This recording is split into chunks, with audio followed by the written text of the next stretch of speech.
अल्लाह रब्बुल इज्जत ने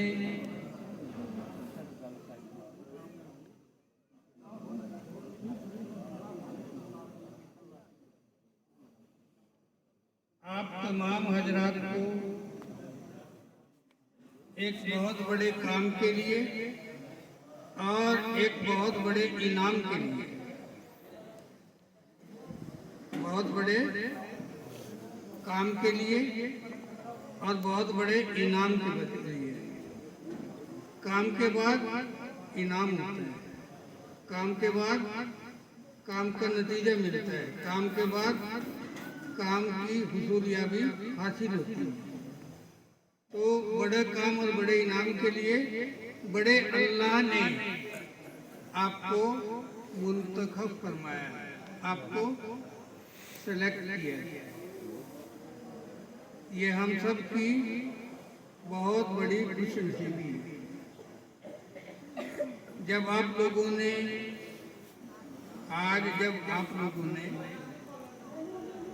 यहाँ इस दौड़ में शिरकत की नीयत से अपने घर से पहला कदम उठाया, अपने घर से, हाँ जी साहब, जब आपने पहला कदम उठाया ना अपने घर से, तो अल्लाह ने देखा उसको। अल्लाह हमारी हर हरकत को, हमारे हर अमल को, बल्कि हरकत और अमल तो बहुत दूर की चीज है, हमारे दिल की हर तस्वुर, हर ख्याल, हर इमेजिनेशन जो अंदर में अभी बाहर जाहिर नहीं हुई, उसको भी देखते हैं। तो आपका पहला कदम उठा, अल्लाह ने देखा। आपका पहला कदम उठा, अल्लाह ने पसंद फरमाया। आपका पहला कदम उठा, अल्लाह ने कबूल फरमाया। आपका पहला कदम उठा, अल्लाह ने उसका इनाम जाहिर किया। क्या जाहिर किया? एक फरिश्ते ने वहीं पर ऐलान किया कि ये तो अल्लाह की रहमत में चला गया। फरिश्ते ने क्या ऐलान किया? ये अल्लाह की रहमत में चला गया। इस वक्त आप अल्लाह की रहमत में दाखिल हैं। इस वक्त आप अल्लाह की रहमत में दाखिल हैं।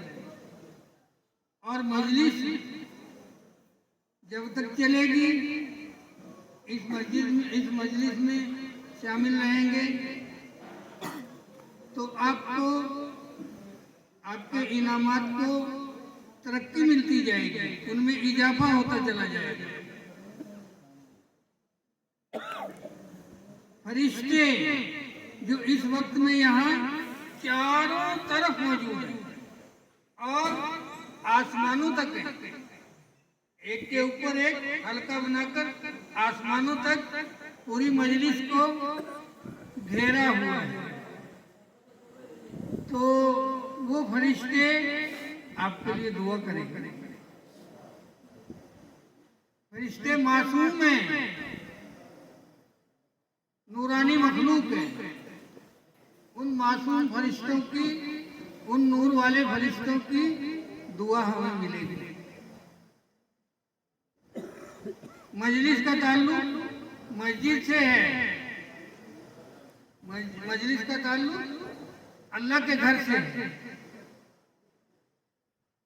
ऐसे लोगों के लिए ये मस्जिद भी दुआ करती है। क्या दुआ करती है? कि मस्जिद की भूख और प्यास मस्जिद में आने वाले बंदों के जरिए से पूरी होती है। जैसे हमारी भूख और प्यास खाने से और पीने से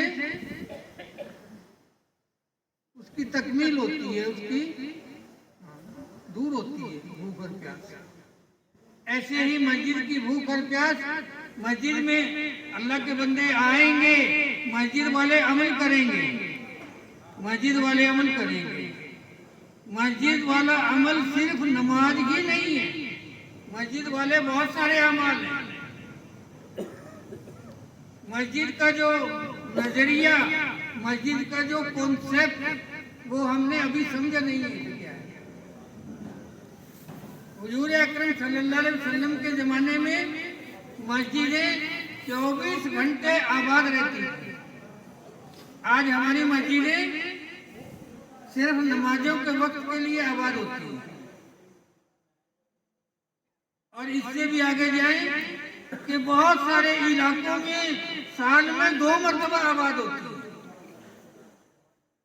ईद यानी ईद उल फितर और बकरीद, ईद उल जुहा, बस इन 2 मौकों के लिए मस्जिदें आबाद, बाकी साल भर होती है। क्या साल में 2 दिन खाना खाते हैं? क्या साल में 2 दिन गुस्ल करते हैं? क्या साल में 2 दिन चाय पीते हैं? नहीं, ये खाने पीने का अमल, गुस्ल का अमल, दीगर जरूरियात को पूरा करने का अमल हर रोज करते हैं और कई मरतबा करते हैं। तो ऐसे ही मस्जिद वाले अमल भी हर रोज करने के हैं और कई मरतबा करने के हैं।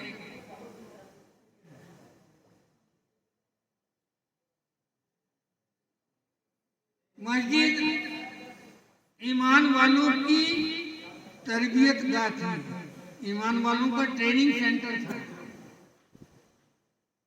कि तिजारत करनी है, कि तिजारत की लाइन का दीन मस्जिद में सीखा जाए। अब ये तिजारत की लाइन का दीन सीख कर तिजारत करेगा, इसका तिजारत करना भी दीन बन जाएगा। एक यहूदी एक सहाबी रजी अल्लाह अन्हु के पास जौ लेने के लिए जाता है, वो जौ देने से इनकार कर देता है कि जो पड़ोस की दुकान है, यहूदी की दुकान है, कि वहां से जौ ले लो। ये चला गया, जौ तो ले लिया वहां से, लेकिन वापिस आया, वजह पूछी कि आपने क्यों भेजा था मुझे वहां जौ लेने के लिए? कि इसलिए भेजा था कि मेरी जरूरत की रोजी मुझे मिल चुकी है, मैं इतना कमा चुका हूं जिससे मेरी बीवी बच्चों की और मेरी किफालत हो जाए। ले मैं देख रहा हूं मेरे पड़ोसी की दुकान पर कोई ग्राहक नहीं आया, इसकी भी जरूरतें हैं, इसके भी बीवी बच्चे हैं, इसलिए मेरे पड़ोसी की जरूरत पूरी हो, मैंने आपको वहां भेजा। अब वो क्या बोलता है कि सामान तो मैंने वहां से लिया है, ईमान यहां से लिया। वो क्यों था ऐसा कि तिजारत का दीन मस्जिद से सीख कर गया, काश्तकारी का दीन, हुकूमत करने का दीन, हर जिंदगी के हर शोबे का दीन। मेरे अजीजों और बुजुर्गों, जो दीन इस्लाम अल्लाह रब्बुल इज्जत ने हमें अता फरमाया है, ये चंद इबादत का नाम नहीं है, चंद अरकान के पूरे करने का नाम नहीं है, बल्कि दीन तो मुकम्मल जिंदगी के गुजारने के तरीके का नाम है। दीन बताएगा कि देखना कैसा है, देखने का भी दीन है। दीन बताएगा सुनना कैसा है, सुनने का भी दीन है। दीन बताएगा कि बीवी और शौहर ने कैसे आपस में सलूक करना है। दीन बताएगा माँ बाप के साथ बच्चे ने, जवान ने कैसा सलूक करना है। दीन बताएगा पड़ोसी के साथ कैसा सलूक करना है। दीन तो यहाँ तक बताएगा कि जो हमने गाय और भैंस पाली है, इनके साथ कैसा सलूक करना है, जानवरों को दीन। इसलिए मेरे अजीज और बुजुर्गों, दीन सीखने की चीज है। दीन सीखने से जिंदगी में आएगा। मुसलमान के घर में पैदा होने के बाद हम दीनदार बन जाएं, हम मुकम्मल ईमान वाले बन जाएं, हरगिज हरगिज ऐसा नहीं हो सकता। उसके लिए हमें इस जिंदगी को सीखना पड़ेगा। एक लड़का डॉक्टर के घर में पैदा हुआ। एक लड़का कहाँ पैदा हुआ बोलो? तो वो डॉक्टर के घर में पैदा होने की वजह से डॉक्टर बन जाएगा? नहीं, उसको डॉक्टर बनने के लिए डॉक्टरी की पढ़ाई करनी पड़ेगी। वो मुशक्कत करनी पड़ेगी, वो तरबियत, वो ट्रेनिंग हासिल करनी पड़ेगी, तब जाकर बनेगा। वकील का बेटा वकील के घर में पैदा होने के बाद वकील नहीं बनेगा, वकालत की पढ़ाई पूरी करने के बाद वकील बनेगा। प्रोफेसर का बेटा प्रोफेसर के घर में पैदा होने के बाद प्रोफेसर नहीं बनेगा, बल्कि उस लाइन का इल्म, उस लाइन की तरबियत हासिल करने के बाद बनेगा। ऐसे ही हम दीन वाले बन जाएं, हम दीनदार बन जाएं, हम अल्लाह को मानने और अल्लाह की मानने वाले बन जाएं। इसके लिए भी तो कुछ मेहनत करनी पड़ेगी, इसके लिए कुछ वक्त लगाना पड़ेगा, इसके लिए कुछ कुर्बानी देनी पड़ेगी। और मेरे अजीज और बुजुर्गों, फिर वो जिंदगी जो बनेगी, दीन वाली जिंदगी जो बनेगी, उस दीन वाली जिंदगी में अल्लाह रोजी की बरकत देंगे। क्या देंगे? रोजी की बरकत। रोजी की बरकत का मतलब बहुत सारा माल, बहुत सारा धन दौलत हासिल हो जाए, ये हरगिज नहीं। कमाई थोड़ी हो, लेकिन उस कमाई में गुजर बसर हो जाए। 1000 रुपए कमाए और 800 रुपए में काम चल गया।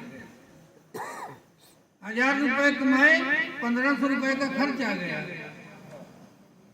तो वो पहले 1000 वाली जो कमाई है वो बरकत वाली। ये कुर्सी दादे ने खरीदी और पोता इस्तेमाल कर रहे हैं, ये कुर्सी में बरकत है, कुर्सी की बरकत है। तो दीन जिंदगी में आएगा, अल्लाह जिंदगी में बरकत देंगे। अल्लाह अपनी महबूबियत देंगे।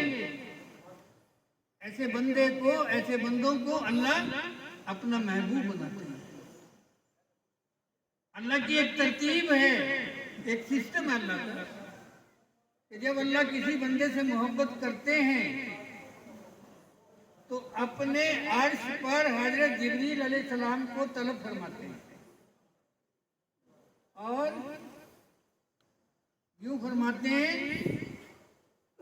कि फला बस्ती में, फला सूबे में, फला इलाके में रहने वाला मेरा फला नाम का बंदा मुझे बहुत महबूब है, मुझे बहुत प्यारा है, और मैं हुक्म देता हूँ। जिब्रील, तुम्हें हुक्म दिया जाता है कि तुम भी उस बंदे से मोहब्बत करो। फिर कि तुम्हें हुक्म दिया जाता है कि तमाम आसमानों में और तमाम जमीनों में जाकर ये ऐलान कर दो कि अल्लाह फला बंदे से मोहब्बत करते हैं। मैं जिब्रील अल्लाह के हुक्म से फला बंदे से मोहब्बत करता हूँ। तुम्हें ये हुक्म दिया जाता है, ऐ आसमानों की मखलूक, ऐ जमीन की मखलूक, तुम्हें ये हुक्म दिया जाता है कि तुम भी फला नाम के फला जगह रहने वाले बंदे से मोहब्बत करो। अब अल्लाह मोहब्बत करें, अल्लाह की मोहब्बत का ऐलान हो, अल्लाह की मोहब्बत का हुक्म हो जंगल में रहने वाले शेर के लिए, तो क्या वो उस बंदे से मोहब्बत नहीं करेगा? इंसान और जिन्नात के अलावा तमाम मखलूक अल्लाह की फरमाबरदार। 2 मखलूक ऐसी जिसमें नाफरमान भी है, फरमाबरदार भी है। इसके अलावा सारी मखलूक जितनी भी जहाँ भी है, जमीन पर है, आसमानों में है, पानी में, दरियाओं में, समंदरों में है, खला में है, जहाँ भी है, सारी मखलूक अल्लाह की 100% फरमाबरदार है। तो वो फरमाबरदार मखलूक उस बंदे से मोहब्बत करने के लिए मजबूर है, उसको करनी पड़ेगी। हमारे बड़े सहाबा इकराम रजी अल्लाह अन्हुम अजमाइन के एक जमात मदीना से साउथ अफ्रीका गई। किसकी जमात? सहाबा इकराम रजी अल्लाह अन्हुम अजमईन की जमात। और कहाँ गई? साउथ अफ्रीका में कि घने जंगलों में, ऐसे घने जंगल कि जहाँ सूरज की रोशनी जमीन पर न पड़े, इतने घने जंगल।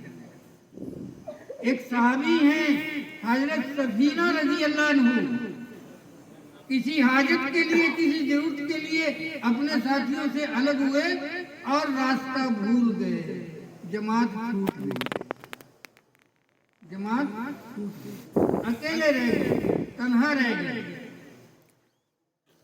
अब चले, थोड़ी दूर चले, सामने से एक शेर आता हुआ दिखाई दिया। सामने से कौन आया? जंगल का शेर, पिंजरे में बंद नहीं। ये दिल एक बर्तन की मानिंद है। एक बर्तन में एक वक्त में एक ही चीज रहेगी। दूसरी चीज डालने के लिए पहली चीज को बर्तन से निकालना पड़ेगा, बर्तन को खाली करना पड़ेगा। गिलास में पानी भरा है, दूध डालना है, अब पानी से खाली करो तब दूध डलेगा। इस दिल में अल्लाह की मोहब्बत रहेगी या मखलूक की मोहब्बत रहेगी? ये पैमाना है अल्लाह की मोहब्बत, और इसकी कीमत लगेगी आखिरत में, इसकी कीमत लगेगी। कौन कितने दिल में अल्लाह की मोहब्बत, प्यारे नबी हुजूर सल्लल्लाहु अलैहि वसल्लम की मोहब्बत लेकर गया है, उसके एतबार से हम सब का, दुनिया के तमाम इंसानों का रेट लगेगा। कम वाले का कम रेट लगेगा, ज्यादा वाले का ज्यादा रेट लगेगा। एक बोतल में पानी भरा है कि कितनी कीमत है?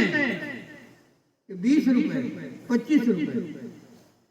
उसी बोतल में दूध भरा है कि कितनी कीमत है? कि 60 रुपए, 70 रुपए। उसी बोतल में शहद भरा है कि कितनी कीमत है? कि 500 रुपए, 600 रुपए। उसी बोतल में इत्र भरा है, खुशबू भरी है, कितना? कि 5000 रुपए। बोतल एक, लेकिन अंदर की माया के एतबार से कीमत अलग अलग है।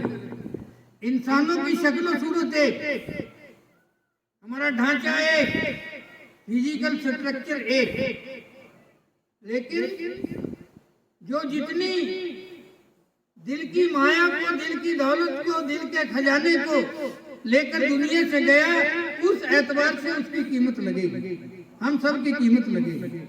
ये जोड़ इसलिए मेरे अजीजों और बुजुर्गों कि हम दिल में उस माया को ज्यादा से ज्यादा जमा कर लें, ज्यादा से ज्यादा इसका स्टोर कर लें, क्योंकि कल दुनिया से रुखसती हो तो वो माया अंदर है ना दिल में। ये बाहर के कपड़े रह जाएंगे, बाहर की घड़ी रह जाएगी, बाहर का मकान रह जाएगा, बाहर की भैंसें रह जाएगी, बाहर की कोठी रह जाएगी, बाहर का कुर्सी और औहदा रह जाएगा, सारी चीजें रह जाएगी, लेकिन अंदर की माया ये नहीं छूटेगी, ये तो साथ जाएगी। ये जोड़ किस लिए? कि हम ज्यादा से ज्यादा अंदर की माया को हासिल करने वाले बने। तो वो चले थे, कौन चले थे? बोलो। हजरत सफीना रजी अल्लाह अन्हु सहाबी जंगल में अकेले चले थे, सामने से शेर आया, दिल में अल्लाह की मोहब्बत, दिल में अल्लाह का खौफ, दिल में अल्लाह का खौफ। जिस दिल में अल्लाह का खौफ होता है, मखलूक का खौफ भाग जाता है, दूर हो जाता है।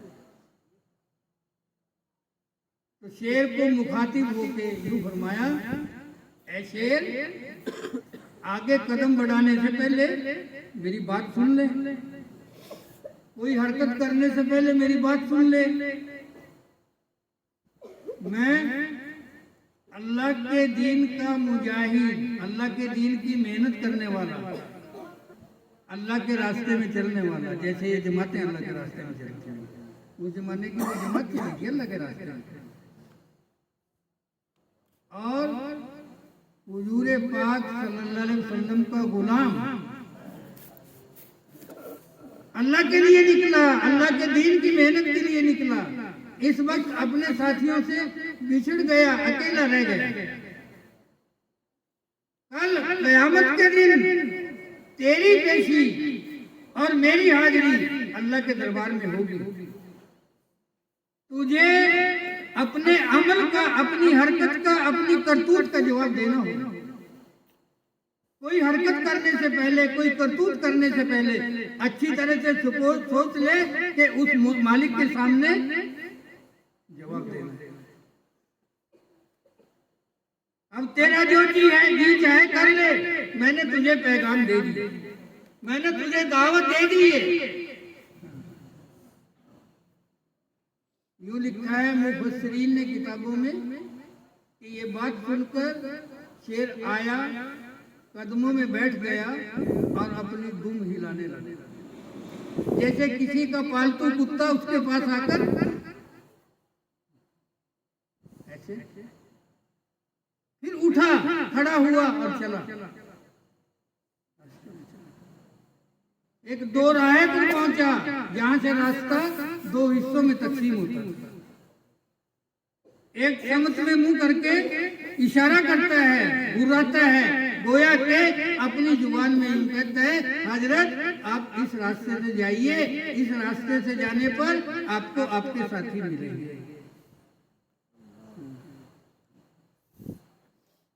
ये काम अजीजों और बुजुर्गों वो काम है जिसके काम करने वालों की रहबरी कौन बना दिया जंगल में रहबर अल्लाह ने? शेर बना दिया। मकामी था ना, जंगल का रहने वाला था, गश्त में मकामी जाता है गश्त के लिए रहबर बनकर।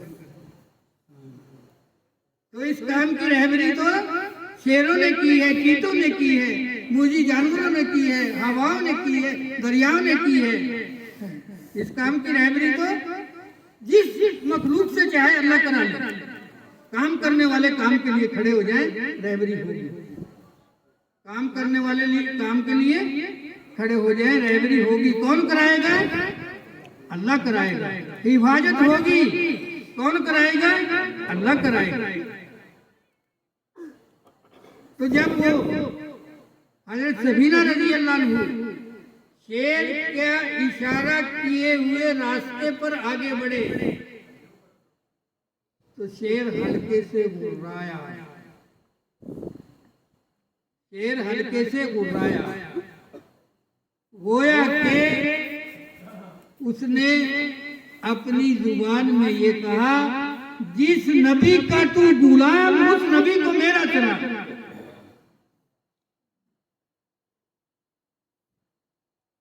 नबी के गुलामों की हरकत पर जानवरों ने नबी को सलाम भेजा।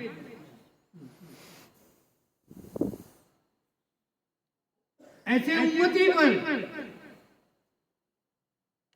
ऐसे काम करने वालों पर, ऐसा मुजाहिदा करने वालों पर नबी को प्यार आएगा या नहीं आएगा? बोलो मेरे भाई, नबी के प्यारे बनेंगे या नहीं बनेंगे? नबी का जो हम पर सबसे बड़ा हक है, जो काम प्यारे नबी सल्लल्लाहु अलैहि वसल्लम ने किया उस काम को हम करें, ये हमारे ऊपर सबसे बड़ा हक है। बल्लिगु अन्नी वल आया, हज्जतुल विदा में पैगाम दे गए। किसको दे गए? वहां मौजूद लोगों के जरिए से कयामत तक के आने वाले आखिरी इंसान को, जिनमें हम सब भी शामिल हैं, ये पैगाम हम सब के लिए है, हम सबको देकर दे कि जानने वाला एक बात दीन की जानता है, एक आयत कुरान की जानता है, एक अमल दीन का जानता है, सिर्फ एक ही उसके पल्ले। तो अब ये एक रखने वाला, उसकी ये जिम्मेदारी आ गई कि जिसके पास एक भी नहीं है उस तक पहुंचाना। ये नबी का पैगाम है, ये नबी का काम है, ये नबी का असली मोहब्बत नबी की, कि नबी की जिंदगी से मोहब्बत, नबी के काम से मोहब्बत। बाप से मोहब्बत करता है, बाप से मोहब्बत का इजहार करता है, लेकिन बाप का काम नहीं करता। बाप बोलता है बेटा पानी का गिलास लाना, अब्बा जान आप मेरे अब्बा जान, आप बड़े मोहतरम हैं, आप इज्जत के काबिल हैं, बस आप बैठे रहिए अपनी जगह। बेटा सर में दर्द है, सर के दर्द की दवाई लाना, अब्बा जान आप मेरे अब्बा जान। कि नबी से मोहब्बत जबानी मोहब्बत, नबी से मोहब्बत का इजहार जबानी इजहार, बाप का बाप होने का इकरार, लेकिन ना पानी पिलाए, ना बीमारी के वक्त में दवाई दिलाए, ना उसकी कोई जरूरत पूरी करे, तो वो बाप से मोहब्बत कहलाएगी? बोलो भाई, उसको बाप का फरमाबरदार कहा जाएगा? नहीं मेरे अजीजों बुजुर्गों, बाप से मोहब्बत का तो सबूत चाहिए, उसकी दलील चाहिए, इल्फाज से नहीं होगी। उसका सबूत ये है कि बाप जैसा कहे वैसा करे, बाप की जो जरूरत सामने आ रही है उसको पूरी करे, उसकी बात को माने, उसकी फरमाबरदारी करे। तो नबी से मोहब्बत सल्लल्लाहु अलैहि वसल्लम के नबी के काम को काम बनाकर करे, नबी की फिक्र को फिक्र बनाकर चले। नबी की मोहब्बत, नबी के काम की मोहब्बत, नबी की अजमत, नबी के काम की अजमत। तो मेरे अजीजों और बुजुर्गों, ये जोड़ों का सिलसिला, ये नबी वाला काम है। ये कौन सा काम है? नबी वाला काम। तो अब हमने इस काम के, इस जोड़ के अमल के मिलने का अल्लाह का शुक्र अदा करते हैं। हम यहाँ बैठे हैं, ये अल्लाह की मेहरबानी है, अल्लाह के करम से बैठे हैं, अल्लाह ही ने तौफीक दी है जो यहाँ पर बैठे हैं। तो इसके लिए क्या करना है? अल्लाह का शुक्र अदा करना है। इसका शुक्र क्या है कि जिस नेक अमल की अल्लाह ने तौफीक दी है, उस नेक अमल को मुकम्मल करना है। नमाज की नियत कर ली, अब जब तक सलाम ना फेरे तब तक नमाज में शामिल रहना है। अगर पहले सलाम फेर कर चले गए तो नमाज कबूल नहीं होगी। तो जब तक जोड़ की दुआ ना हो जाए। दूसरा कि नमाज में खड़े हो गए, अब बातें नहीं करते, अब फोन की घंटी आई तो फोन भी नहीं सुनते हैं, नमाज नहीं होगी अगर सुना। खाने पीने की हाजत नहीं करते, तो इस दौरान हम फोन को पहले ही बंद कर देंगे ताकि फोन की रुकावट हमारे इस अमल में ना आए। तो सभी हजरात इसको क्या करें? स्विच ऑफ कर, वाइब्रेशन मोड पर नहीं, उसके में पैगाम आ जाएगा, नहीं स्विच ऑफ करना है। क्योंकि ये वक्त हमने किसको दिया है? अल्लाह को दिया है। इसलिए इस मुकम्मल वक्त में हम हैं और हमारा अल्लाह है, हमारे दरमियान में कोई चीज हायल नहीं। जितने साथी बैठे हैं, अभी इंशाअल्लाह तफसील से बात होगी, तो इसको अमल की नीयत से सुनना है। इन्नमल अमालू बिन्नियत है, अमल की नीयत से और दूसरों तक पहुंचाने की नीयत से। तो अभी तफसील से बात होगी इंशाअल्लाह। सभी हजरात जैसा बताया गया वैसा सुनेंगे। अल्लाह अमल की तौफीक